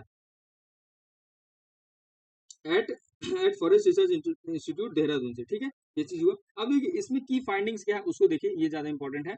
तो इसमें जो जो पता चला उसमें ये है कि total forest and tree in the country, हमारे देश में जो टोटल फॉरेस्ट, टोटल पेड़ और जंगल मिला करके, है ना, पेड़ और जंगल। देखिए जंगल मतलब क्या, जंगल मतलब क्या जो मतलब जो रेसिडेंशियल एरियाज है उससे बाहर में है वो फॉरेस्ट हो गए, है ना। और ट्रीज कहाँ पे होता है, ट्रीज वैसे जगह पे होते हैं जहाँ पे हम लोग रहते हैं ना। तो जो हैबिटेशन वाला एरिया होता है उस एरिया दोनों को मिला करके जो ओवरऑल ट्री और फॉरेस्ट की जो संख्या है ना, वो बेसिकली कितना है, वो है आपका कितने एरियाज में है, ये जो है 8,27,357 स्क्वायर किलोमीटर, है ना, 8,27,357 स्क्वायर किलोमीटर। ये याद रखने का जरूरत नहीं है, आप ये याद रखिए 25.17% पे, है ना। टोटल फॉरेस्ट और ट्री जो है कंट्री में वो कितने परसेंट पे है, 25.17% of the total total Indian Indian area, ठीक है ना। तो इतने पे क्या है, इतने पे फॉरेस्ट एंड ट्री है, ठीक है। दूसरा है total forest cover in the country. अगर हम पूरे कंट्री की बात करें तो टोटल फॉरेस्ट कवर कितने हैं, तो ये है 7,15,343, है ना। और परसेंटेज वाइज कितना है, 21.7%। तो ये जो ऊपर में था ट्री प्लस फॉरेस्ट था, है ना, ट्री प्लस फॉरेस्ट था, लेकिन नीचे ये क्या है, सिर्फ और सिर्फ फॉरेस्ट है, ठीक है। तो सिर्फ फॉरेस्ट कितना है 21.76, लेकिन फॉरेस्ट एंड ट्री अगर मिला देंगे तो कितना हो जाएगा 25.17% हो जाएगा, ठीक है। फिर नेक्स्ट है tree, total tree cover in the country, है ना। कंट्री में अब सिर्फ ये फॉरेस्ट का था, अब है टोटल ट्री, तो टोटल ट्री कितना हो जाएगा 3.41। अगर इसको माइनस करेंगे तो इतना ही आएगा ना, इसको माइनस करेंगे तो इतना 3.41% आएगा, इतना हो गया ट्री। नेक्स्ट है increase in forest and tree cover compare to 2021, ठीक है। 2021 से अगर हम इसको कंपेयर करेंगे तो क्या है, फॉरेस्ट और ट्री के जो कवर है, ट्री एरियाज में क्या है, बढ़ोतरी हुई है, कितने एरियाज की, 1445 स्क्वायर किलोमीटर का, है ना, इंक्रीमेंट हुआ है इन फॉरेस्ट एंड ट्री कवर में, ठीक है। तो ये चीज ध्यान में रखिएगा, मतलब जंगल और पेड़ घटे नहीं है, क्या है, इनकी इनकी जो एरिया है, इनका जो क्षेत्र है वो बढ़ा है, कितना बढ़ा है, 1445 किलोमीटर, 1445 किलोमीटर स्क्वायर किलोमीटर जो एरिया है वो बढ़ा है, ठीक है।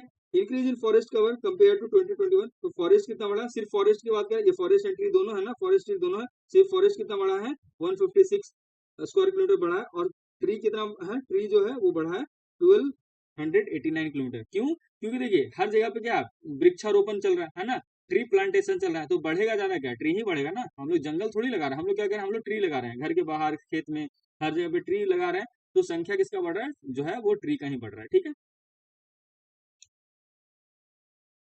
टोटल मैंग्रोव फॉरेस्ट, है ना, टोटल मैंग्रोव फॉरेस्ट है, इसका कितना है, इसका जो एरिया है वो है 4,992 स्क्वायर किलोमीटर है ना। और सबसे ज्यादा कहाँ पे, सबसे ज्यादा है वेस्ट बंगाल में, ठीक है। State with highest forest area, है ना, कौन सा राज्य, भारत का कौन सा राज्य है जहाँ पे सबसे ज्यादा फॉरेस्ट है, सबसे ज्यादा जंगल है, वो राज्य है आपका मध्य प्रदेश, है ना, जहाँ पे 77,300 स्क्वायर किलोमीटर जो है ना, यहाँ पे आपको आपको क्या सिर्फ और सिर्फ जंगल मिलते हैं।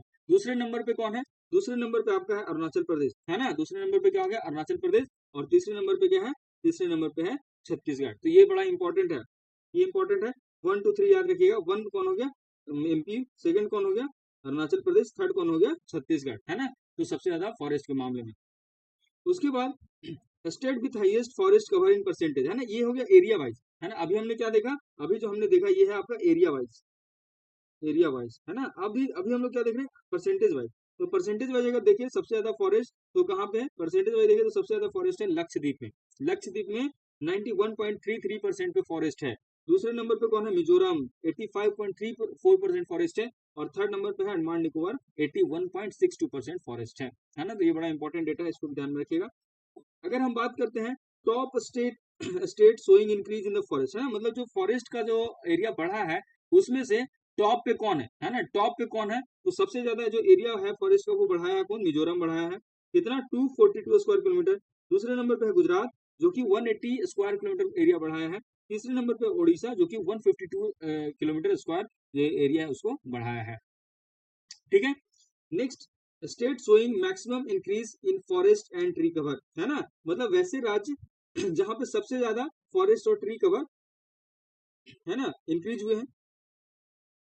तो ये सिर्फ फॉरेस्ट का था, अब फॉरेस्ट एंड ट्री दोनों साथ में, तो सबसे ज्यादा कौन है, छत्तीसगढ़ 684 स्क्वायर किलोमीटर। उसके बाद यूपी दूसरे नंबर पे और तीसरे नंबर पे ओडिशा। तो ये थोड़ा फैक्चुअल है, इसको एक दो बार पढ़िएगा, एक दो बार देखिएगा ना, तो ये सब याद हो जाएगा, ठीक है ना। फिर नेक्स्ट है total carbon stock in countries forest, मतलब भारत के जंगलों में, है ना, इंडिया के फॉरेस्ट में टोटल कार्बन स्टॉक कितना है। कार्बन स्टॉक समझते हैं ना, जैसे देखिए ये कोई पेड़ है, ये कोई पेड़ है, जब तक ये पेड़ जीवित है तो क्या आपने साथ में अब क्या होल्ड करके रखा है, ये CO2 को होल्ड करके रखा हुआ है। जैसे ही आपको इसको जैसे ही आप इस पेड़ को काट दोगे तो जितना भी CO2 को ये होल्ड करके रखा था सब के सब कहाँ हो जाएगा, रिलीज हो जाएगा, रिलीज इनटू एटमॉस्फेयर, है ना। तो बेसिकली क्या कर रहा है, जो पेड़ है वो सिर्फ और सिर्फ आपको हवा पानी छा ही नहीं दे रहा है, ये क्या कर रहा है, CO2 को भी अपने साथ होल्ड करके रखे हुए हैं, है ना। और इसी को क्या कहा जाता है, इसी को कहते हैं कार्बन सेक्वेस्ट्रेशन।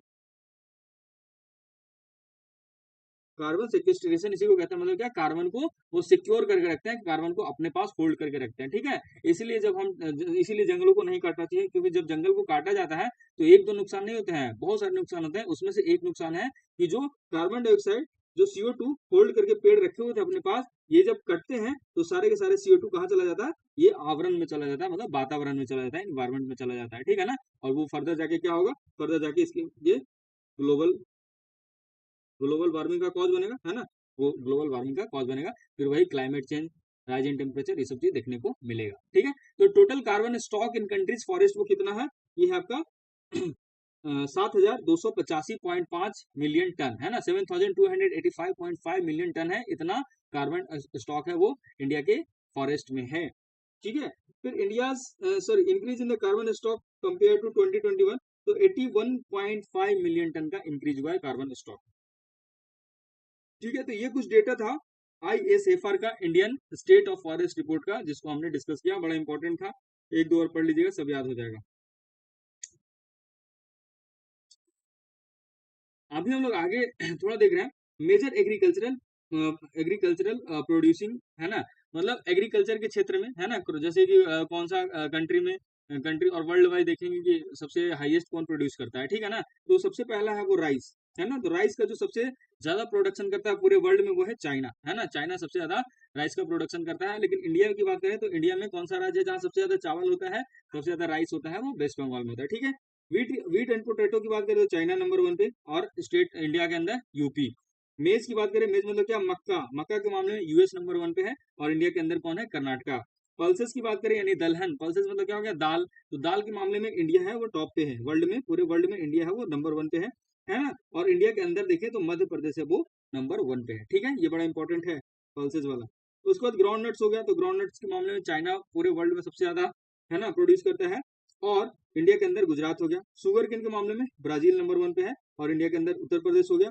जूट के मामले में इंडिया टॉप पे है ना, इंडिया टॉप पे है जूट के मामले में, यहाँ भी इंडिया टॉप पे था पल्सेस में, है ना। और इंडिया के अंदर तो वेस्ट बंगाल टॉप पे है। टोबैको का प्रोडक्शन में चाइना नंबर 1 पे है, और इंडिया के अंदर देखे तो आंध्र प्रदेश नंबर 1 पे है। रबर का प्रोडक्शन जो होता है नेचुरल रबर, तो उसमें थाईलैंड नंबर 1 पे है ना, नेचुरल रबर के प्रोडक्शन में थाईलैंड नंबर 1 पे है, और केरला इंडिया के अंदर। कॉफी के बारे में अगर बात करें तो ब्राजील नंबर 1 पे है, और इंडिया के अंदर कर्नाटका, ठीक है। सनफ्लावर सनफ्लावर के मामले में यूक्रेन नंबर 1 पे है, और इंडिया के अंदर कर्नाटका। सोरगुम के मामले में यूएस नंबर 1 पे, और इंडिया के अंदर महाराष्ट्र है वो नंबर 1 पे है। कॉटन कॉटन के लिए चाइना नंबर 1 पे वर्ल्ड में, और इंडिया में गुजरात। ओनियन के मामले में चाइना नंबर 1 पे, इंडिया के अंदर महाराष्ट्र, है ना। टी के बारे में अगर हम चाय की बात करते हैं तो टी के मामले में नंबर 1 पे कौन है, चाइना। और इंडिया के अंदर अगर बात करें तो आसाम हो गया। सोयाबीन के मामले में यूएसए नंबर 1 पे है, एंड इन इंडिया मध्य प्रदेश, है ना, Madhya Pradesh is the top producer of soyabean. Milk की अगर बात करते हैं तो India is the highest producer and highest consumer of milk, है ना। ये बात ध्यान में रखिएगा, इंडिया वो क्या है, highest highest producer plus consumer of milk, ठीक है ना। तो ये चीज ध्यान में रखिएगा वर्ल्ड में। और इंडिया के अंदर जो सबसे ज्यादा दूध प्रोड्यूस करता है वो कौन है, उत्तर प्रदेश करता है। शुगर की बात करें तो इंडिया है नंबर 1 पे, और इंडिया के अंदर महाराष्ट्र नंबर 1 पे है। स्पाइसेस मतलब क्या, मसाले, है ना। तो इसमें इंडिया टॉप पे है, एंड मध्य प्रदेश, है ना। स्पाइसेस का थोड़ा मुझे वेरीफाई करना होगा यार, मुझे लग रहा है कि साउथ इंडिया में भी काफी ज्यादा स्पाइसेस होते हैं। थोड़ा सा एक सेकंड रुकिएगा, मैं वेरीफाई कर लेता हूँ।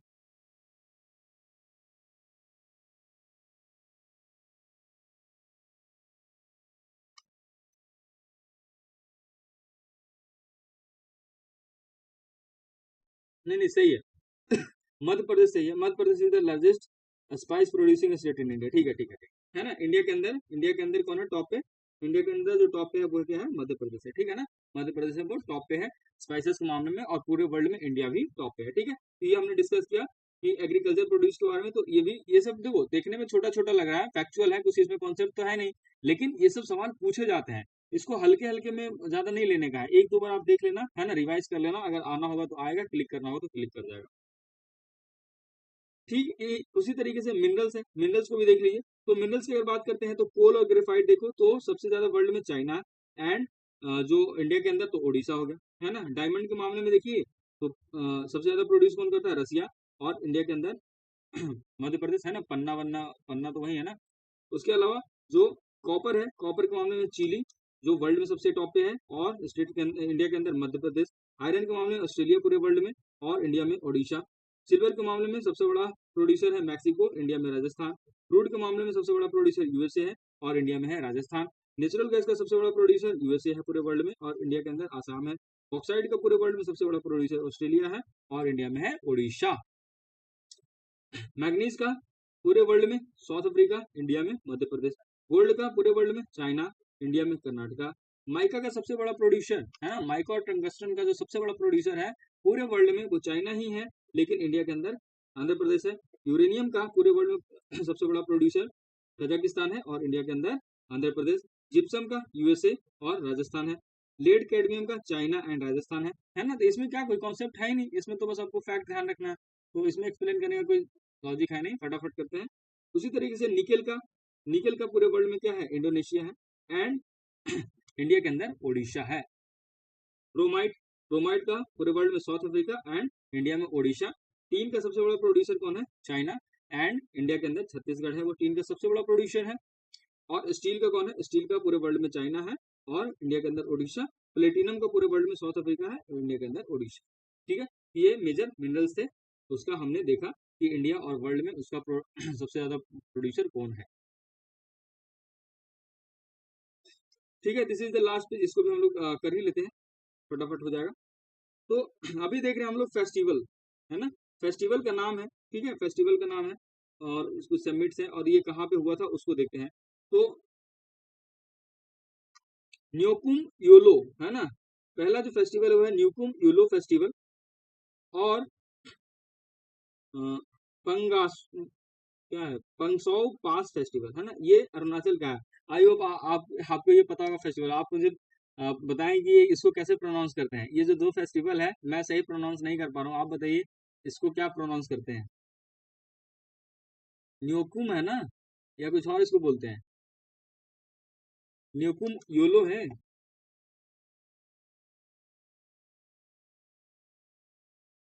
Are you aware about this festival ना, आपको तो पता होगा ये आपके स्टेट का फेस्टिवल है। कांगिम, बताइए। एंटी जी, are you aware about these two festivals.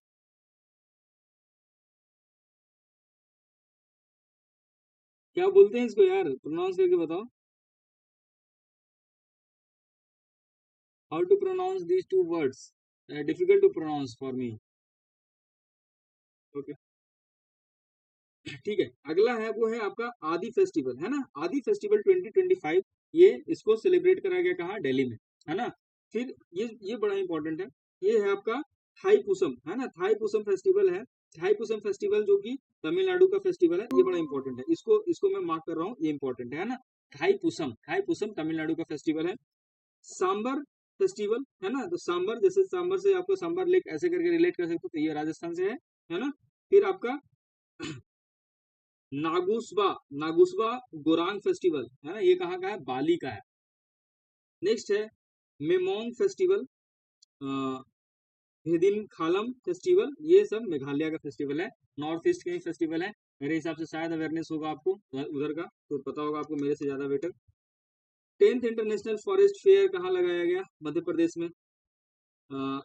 Eagle nest word लॉन्गटे बोरसुम कोरा, ये अगेन अरुणाचल, यार बहुत डिफिकल्ट नाम होता है यार अरुणाचल का। तो मैं सही प्रोनाउंस कर रहा हूँ या फिर मैं गलत बोल रहा हूँ, आई डोंट नो यार, पार्डन मी अगर मैं गलत बोल रहा हूँ तो, ठीक है ना। अ, ठीक है, तो ये अरुणाचल का हो गया। उसके बाद फर्स्ट बोडोलैंड फेस्टिवल, फूल वालों की शायर फेस्टिवल, है ना।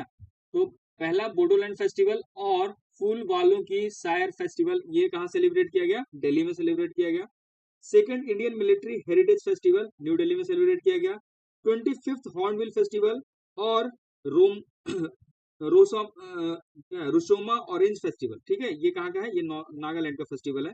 तो हॉर्नबिल, हॉर्नबिल जो है वो नागालैंड का ही स्टेट वर्ड है ना, हॉर्नबिल, तो ये भी ध्यान रखिएगा, ये वाला फैक्ट। तो 25th हॉर्नबिल फेस्टिवल और रुशोमा ऑरेंज फेस्टिवल, ये कहाँ का है? नागालैंड में सेलिब्रेट किया गया। मेरा हुचोंगवा फेस्टिवल, है ना, और निगोल चाकोवा फेस्टिवल, ये दोनों फेस्टिवल कहाँ गया? मणिपुर का फेस्टिवल है। अगला है बाली पद्यामी फेस्टिवल, ये कहाँ पे मनाया गया? कर्नाटका में। तिहार फेस्टिवल और 20th जाज मांडू म्यूजिक फेस्टिवल कहाँ पे है? नेपाल में सेलिब्रेट किया गया। कोटिया वंदना और बाली जात्रा, ये बाली जात्रा इंपॉर्टेंट है यार, ये क्वेश्चन पूछा हुआ है, बाली जात्रा बहुत इंपॉर्टेंट है, मैं इसको अंडरलाइन कर दिया हूँ, बाली जात्रा बहुत इंपॉर्टेंट है, ठीक है ना। So Gotia Vandana, Bali Jatra and Nuakhai, Nuakhai is also very important, ये दोनों के दोनों, तो मैं एग्जाम में इसको मार्क किया हूँ, ठीक है ना, इसलिए मैं बोल रहा हूँ बाली जात्रा एंड नुआखाई, और ये पुराना नहीं होता, ये सब पूछ लेते हैं, ठीक है ना, ये ओडिशा के फेस्टिवल्स हैं। उसके बाद इगास बगवाल, जाद जौल क्या है, जौलजीबी फेस्टिवल, फुलदेई फेस्टिवल, ये सब उत्तराखंड के फेस्टिवल है। खीर भवानी, है ना, झीरी फेयर, कसूर रिवाज फेस्टिवल, ये सब के सब जम्मू कश्मीर के फेस्टिवल है। उसके बाद आपका सदुल्ला बथुकामा फेस्टिवल, हाँ ये भी बड़ा इंपॉर्टेंट है, बाथुकामा फेस्टिवल है तेलंगाना का, इंपॉर्टेंट फेस्टिवल है। बाथुकामा बेसिकली पता है कैसा फेस्टिवल होता है? इसमें लोग फूल फूल फूल से रंगोली बनाते हैं ना, फूल को सजाते हैं और पिरामिड टाइप का फूल से ही बनाते हैं, बड़ा अच्छा अच्छा वो रंगोली टाइप का बनाते हैं बाथुकामा में, ठीक है ना। तो बाथुकामा है वो कहाँ का है? तेलंगाना का है। फिर आपका अमूर फैल्कॉन फेस्टिवल है ना, और खोंगजोम खोंगजोम डे, ये कहाँ का है? मणिपुर का है, ठीक है, ये मणिपुर का है। उसके बाद आपका अम्बुबाची, है ना, अम्बुबाची मेला आसाम का है ना, और चंदूबी और काटी बिहू, तो ये तीनों के तीनों फेस्टिवल कहाँ के हैं? आसाम के। अम्बुबाची, है ना, अम्बुबाची हो गया, चांदीबुई और काटी बिहू, ये तीनों के तीनों आसाम के हैं। उसके बाद आपका है फ्लाइंग फेस्टिवल, ये कहाँ का है? ये हिमाचल प्रदेश का। फिर 22 एंड 23rd दिव्य कला मेला, ये दिव्य कला मेला कहाँ? न्यू दिल्ली में लगा, है ना, और गुजरात में। 22 वाला कहाँ? न्यू दिल्ली में, 23 वाला जो दिव्य कला है वो गुजरात में, तो ये लिखा हुआ है गुजरात के बड़ोदरा में। उसके बाद जो जास्कर हेमिस एप्रिकोट ब्लूसम फेस्टिवल, ये लद्दाख का है ना। खिराची पूजा फेस्टिवल, खर्ची खर्ची है सॉरी, खर्ची पूजा फेस्टिवल कहाँ का है? त्रिपुरा का है। उसके बाद अगला है चिथरई विक्सई, है ना, थियापूसम, देखो जिसको मैं ऐसे राउंड कर रहा हूँ वो बहुत इंपॉर्टेंट है, उसको एकदम कम से कम याद कर लेना, है ना। देखिए थियापूसम और जल्लीकाटू, ये दो, ये बाकी दो याद रहे ना रहे, थियापूसम और जल्लीकाटू बिल्कुल याद कीजिएगा, ये दोनों के दोनों कहाँ के हैं? तमिलनाडु के हैं, ठीक है। उसके बाद सागा दावा फेस्टिवल, ये भी इंपॉर्टेंट है, इसको मैं राउंड कर रहा हूँ, सागा दावा फेस्टिवल सिक्किम का है। नेक्स्ट है आपका राजा पर्व, ये भी बहुत इंपॉर्टेंट है ना, राजा पर्व चिल्ली बर्ड, चिल्ला बर्ड, ठीक है, ये उड़ीसा का है। नेक्स्ट है मकर विलाकू, है ना, और त्रिशूपुरम अटुकल पोंगल, है ना, ये सब कहाँ का है? केरला का है। बहुत टफ नाम होता है यार, Kerala, South Indian name are also very tough, and even North East names are also tough to pronounce. I think आप लोग को आदत हो गया होगा, but for us it is very difficult to pronounce. फिर है आपका श्री अन्ना महोत्सव, ये आपका कहाँ का है? उत्तर प्रदेश का है। And 10th international yoga day, ये बताइए, ये तो हमने अभी करंट अफेयर्स में कवर किया था, है ना, इंटरनेशनल योगा डे वाला कहाँ? श्रीनगर में। उसके बाद उगादी फेस्टिवल है जो आंध्र प्रदेश का है ना, आंध्र प्रदेश, कर्नाटका, तेलंगाना एंड गोवा, इन सभी जगह पे इस फेस्टिवल को मनाया जाता है, उगादी फेस्टिवल को। उसके बाद आपका है गंगूर फेस्टिवल, है ना, कैमल फेस्टिवल और डेजर्ट फेस्टिवल, तीनों के तीनों लग रहा है डेजर्ट से रिलेटेड, और डेजर्ट है कहाँ पे? राजस्थान में। डोल जात्रा बड़ा इंपॉर्टेंट है, बहुत इंपॉर्टेंट, वेस्ट बंगाल का फेस्टिवल है डोल जात्रा, है ना। पोइला वैशाख फेस्टिवल बांग्लादेश का है आपका। फिर नवरे तावी गोले मेला, ये सब जम्मू कश्मीर का है। फिर आपका चापरकूट बहुत इंपॉर्टेंट है, इसको मैं फिर से राउंड करता हूँ, चापरकूट जो है वो आपका मिजोरम का है ना। उसके बाद जो आपका है गंगामा जातरा फेस्टिवल, ये है आंध्र प्रदेश का। गंगामा जातरा है वो कहाँ का है? आंध्र प्रदेश का है। बनाना फेस्टिवल कहाँ का है? ये है आपका मध्य प्रदेश का, है ना। मध्य प्रदेश में जगह है बुरहानपुर, है ना, बुरहानपुर, उसी का है banana festival. And 29th Gulf food, है ना, गुल्फ फूड, ये कहाँ का है? दुबई का फेस्टिवल है। भाई बहुत सारे फेस्टिवल कर लिए, और मुझे नहीं लगता इससे बाहर एक भी फेस्टिवल आएगा। I know very tough to remember, but सबको याद भी नहीं करना, एक आध दो बार पढ़िएगा, खास करके जो वैसे जिसको मैंने पूरा पूरा सर्कल किया उसको जरूर पढ़ लीजिएगा, उतने से काम बन जाएगा। अगला जो हम लोग बहुत इंपॉर्टेंट है उसको करने वाले हैं, इसको एक बार देख लेते हैं, है ना। इसमें भी जो इंपॉर्टेंट रहेगा उसको मैं राउंड करूंगा, तो उससे समझ लीजिएगा, ठीक है ना। बाकी तो ठीक तो सबके ही कर रहे हैं, लेकिन जिसको मैं राउंड करूंगा, गोला कर दूंगा, वो समझिएगा ज्यादा इंपॉर्टेंट है, ठीक है। तो जीआई टैग तो समझते ही हो, जीआई मतलब क्या होता है? जीआई का मतलब होता है ज्योग्राफिकल इंडिकेटर, ज्योग्राफिकल इंडिकेशन, है ना। मतलब क्या होगा, ये देखिए जितना भी रीजन होता है ना, हर रीजन में कुछ ना कुछ चीजें हैं वो पॉपुलर होती हैं, हर जगह की खाने पीने की चीजें या कोई और भी चीजें, पहनने की चीजें। जैसे कि आपका आपका जो स्टेट है तो वहाँ का भी कोई ना कोई चीज पॉपुलर होगा, ठीक है। उसी तरीके से हमारा जैसे है रीजन, जैसे गया डिस्ट्रिक्ट है इन बिहार, है ना, तो हमारे यहाँ तिलकुट खाने का एक मिठाई है वो बहुत पॉपुलर है ना। तो जैसे आगरा का पेठा बहुत पॉपुलर है, उसी तरीके से हर क्षेत्र का कुछ ना कुछ चीज होता है वो बहुत पॉपुलर होता है। तो उसी के हिसाब से उस स्टेट को, उस लोकेशन को, उस रीजन को एक जीआई टैग दे दिया जाता है ना। तो उसी को कहते हैं ज्योग्राफिकल इंडिकेशन टैग। तो उसी को हम लोग देखेंगे कि अब रिसेंट में कौन कौन से चीजों को जीआई टैग मिला है। तो पहला है वर्जिन कोकोनट ऑयल, है ना। वर्जिन कोकोनट ऑयल है, ये कहाँ का है? ये अंडमान निकोबार का है ना। इसको मिला है जीआई टैग, है ना। उसके बाद अगला है घरचोला ट्रेडिशनल हैंडीक्राफ्ट। घरचोला क्या है? ट्रेडिशनल हैंडीक्राफ्ट है, कहाँ का? गुजरात का है। उसी तरीके से पासमीना वूल, पासमीना वूल कहाँ का? बड़ा फेमस वूल है ना। पासमीना का सॉल वगैरह बनता है, बहुत ही कॉस्टली आता है, और ये कहाँ का? लद्दाख का है। उसी तरीके से आपका है अजरक प्रिंट, ये गुजरात का है। संजी क्राफ्ट कहाँ का है? मथुरा का है। ट्राइबल कॉस्ट्यूम, इसका नाम है रिगानी पचारा, त्रिपुरा का है। फ्लूट कहाँ का फेमस है? पीलीभीत का, है ना। पीलीभीत के फ्लूट को जीआई टैग मिला, इंपॉर्टेंट है, अभी रिसेंट का है तो इंपॉर्टेंट है। फिर गोंड पेंटिंग कहाँ का है? गोंड पेंटिंग मध्य प्रदेश का है, जिसको जीआई टैग मिला है। उसके बाद तिरंगा बर्फी, है ना, धलुआ मूर्ति मेटल, ये कहाँ का? वाराणसी का, इसको जीआई टैग मिला है। फिर मंजूली मास्क एंड मैन्युस्क्रिप्ट पेंटिंग, ये असम का है। ट्राइबल कॉस्ट्यूम रायसा, रिसा जिसको होता है, ट्राइबल कॉस्ट्यूम रिसा त्रिपुरा का है, इसको जीआई टैग मिला है। सिल्वर फिलिग्री, है ना, जैसे चांदी तरकासी बोलते हैं, ये भी उड़ीसा का है। फिर आपका हो गया ढेंकल माझी स्वीट, ढेंकल माझी स्वीट है, ये कहाँ का? ये भी उड़ीसा का है। उसके अलावा देखिए मोनपा हैंडमेड पेपर, है ना, और वंचो क्राफ्ट, ये अरुणाचल प्रदेश का। इसके बारे में आपको पता है क्या? बताइए। ये अरुणाचल में कहाँ मिलता है ये, है ना। मोनपा हैंडमेड पेपर कैसा होता है, ये कुछ बता सकते हैं क्या? एंड वेंचू क्राफ्ट क्या होता है? First time I am hearing about this craft. वेंचू क्राफ्ट क्या होता है ये? देखा नहीं सुना। अच्छा अच्छा अच्छा, ठीक है, कोई नहीं कोई नहीं, होता है। ओके। अच्छा, हमें क्या, हमें तो बस एग्जाम में जाके मार्क करना है, नंबर लेने हैं, और थोड़ी कुछ करना है। फिर कच्ची कच्ची खारिक, है ना। कच्ची खारिक मतलब क्या? डेट्स, जो कच्ची कच्ची डेट्स, ये बेसिकली कहाँ? गुजरात का है। फिर बेसन के लड्डू, है ना। बेसन के लड्डू कहाँ का है? अयोध्या का है, जिसको जीआई टैग मिला है। रेड आंट चटनी, हाँ ये देखिए, बड़ा ही, इसको कभी गूगल करना आप, आपको देख के लगेगा अरे भाई लोग क्या खा लेते हैं, है ना। तो रेड आंट चटनी, जो लाल लाल चीटियां होती है ना, उसकी चटनी लोग बना के खाते हैं, उड़ीसा के लोग, ठीक है ना।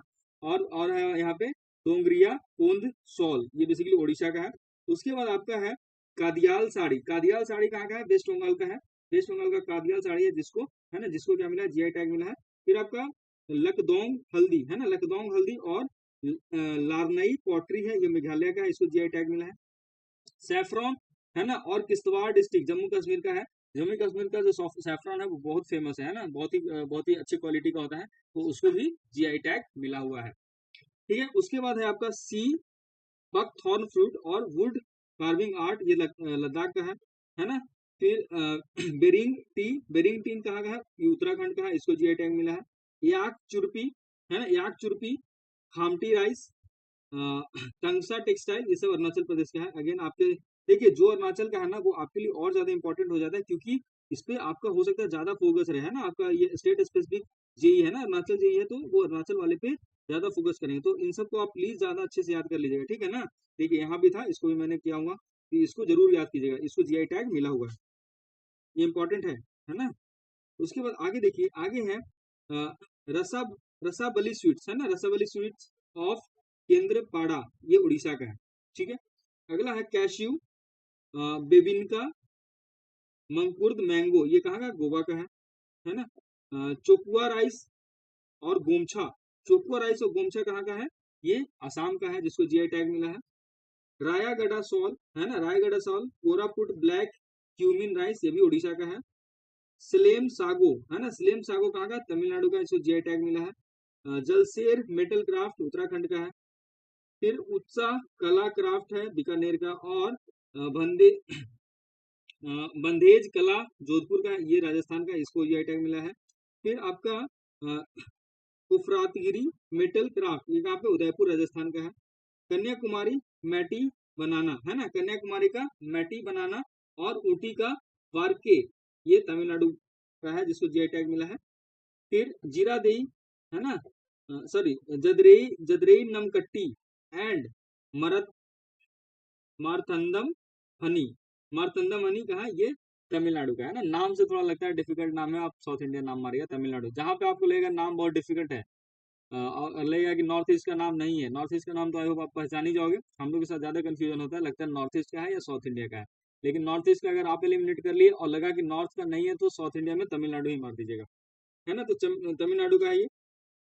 उसके बाद चेदुगुट्टा सारी एंड शोला बंदम बेत्रलाई, ये भी कहाँ का, ये भी तमिलनाडु का है।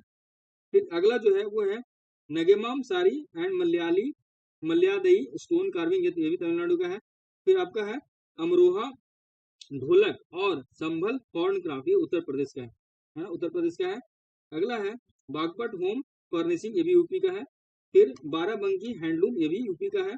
And Kalpi handmade paper and Manipuri Tarkashi, ये भी कहाँ का है, उत्तर प्रदेश का, ठीक है। तो ये क्या है, ये कुछ नए नए जो 2023 से 25 के बीच में जितने भी जीआई टैग्स जिनको मिला है, सबका लिस्ट है ना। 2023 से 25 का है ना, तो लगभग 2 ईयर का हो गया ना, 23, 24, 25 का हो गया, तो इसलिए ये थोड़ा सा लिस्ट ज्यादा है। तो ये एकदम होलिस्टिक हो गया, इतना कर लिया तो कोई नहीं छूटेगा, है ना। तो इससे ज्यादा करने की जरूरत भी नहीं है। तो इस तरीके से हमने आज का वो किया, तो आज के लिए हम लोग इतना रहने देते हैं। अगर आपको कुछ पूछना है तो पूछ सकते हो, है ना, अदरवाइज हम लोग आज का सेशन यहीं पे ऑफ करेंगे, फिर अगले क्लास में मिलेंगे। रिवाइज करिए, नहीं होता तो सुन लिया कीजिए, है ना। अब देखो फैक्चुअल वाले में आप क्या करेंगे, फैक्चुअल वाले में तो कुछ करना नहीं, आप सिर्फ कान में लगा लीजिए और बस सुनते रहिए, है ना। तो उसी से आपको याद हो जाएगा जब भी ऑफ टाइम में सुनेगा, है ना। बाकी कैसा लग रहा बताइए।